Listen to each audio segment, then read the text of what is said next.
Maybe one more question? Yes. Was there a particular reason why he was buried in Paris? Sergio was buried in Paris. He actually wasn't buried in Paris. He was buried in Geneva. But it's interesting you asked the question. There's a huge controversy. Yikes. There's a huge controversy about where he was buried. I mean, it's funny. I mean, maybe it's not that interesting to people, but when you are a man of the world in the way that he was, it's a little bit like the way people talked about, Bill Clinton and actually talk about Sergio a little bit, but just that they, friends of Bill, everyone thought they were a friend of Bill, and everyone thought they were a friend of Sergio, people talk in the book about how when he talked to you, and I had certainly had this experience, and he had to go, he always made you feel like it was just, he was in terrible pain to have to leave the conversation, and as a 23-year-old rookie reporter, I know he couldn't have been in that much pain leaving conversations with me anyway. But he had married very young, a French woman, and they lived on the French-Swiss border, sort of just 45 minutes from UNHCR headquarters, the UN High Commission for Refugees, which was his main kind of basing organization for much of his career, though he spent most of his life in the field.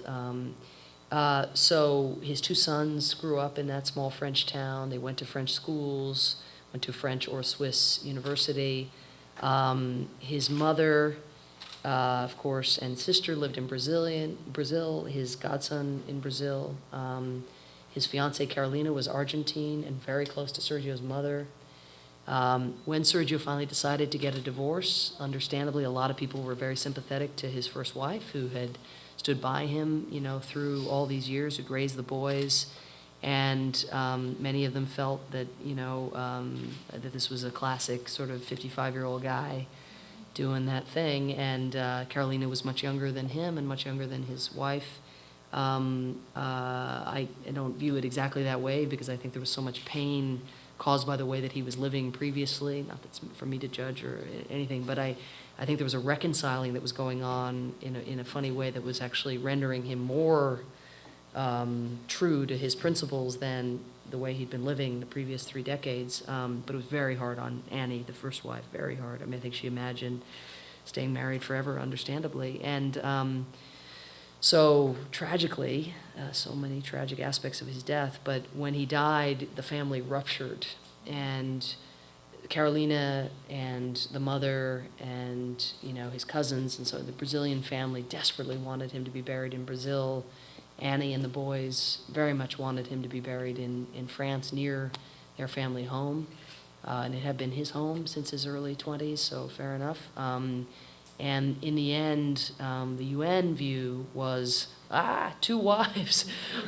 What do I do? A, and B, he's a man of the world. And they knew something that I hope is true, which is that, this is, for one who doesn't want to speak about the UN so much as such, this is, of course, an organization that has lacked a face for a very long time. This is a realm of work, diplomacy, aid working, global threats, challenges, refugees, genocide, that has lacked a face of someone trying to deal with these challenges. And I think, so the institutional interest was both in avoiding, World War III between these two halves of the family, but also in ensuring that Sergio could remain a man of the world, that people would be able to visit him, they would be able to learn about his life story, what he had achieved, even his failures, I think, are instructive in terms of the insights they offer into what he was deprived, the resources he was deprived of,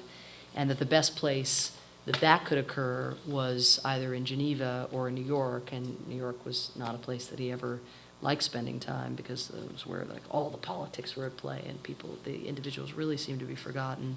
And Geneva was a place he'd been based out of for most of his career. So he's buried in something called the Lion Cemetery in Geneva, and it's a beautiful cemetery. If you ever get there, it's a very simple grave, and only sort of great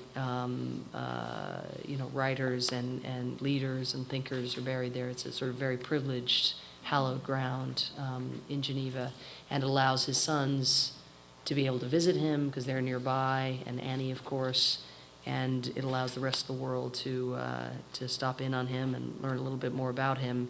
Unfortunately, it has left the Brazilian side of his family, specifically his mother, just heartbroken. So everything comes with a cost.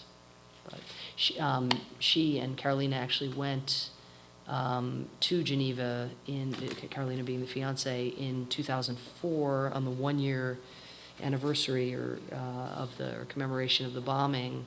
And they brought, I wrote about this actually in the epilogue to the book, but they brought Ziploc bags filled with sand from Ipanema Beach in Rio, which is where Sergio had spent his youth. And they had a plan together to go and pour the sand on Sergio's grave, but Gilda, the mother, was unable to. She was too angry with the UN and angry with Annie, and too heartbroken at seeing the grave. So she didn't do it, but Carolina went and she poured the sand on the grave. So that's something, I guess, but not enough.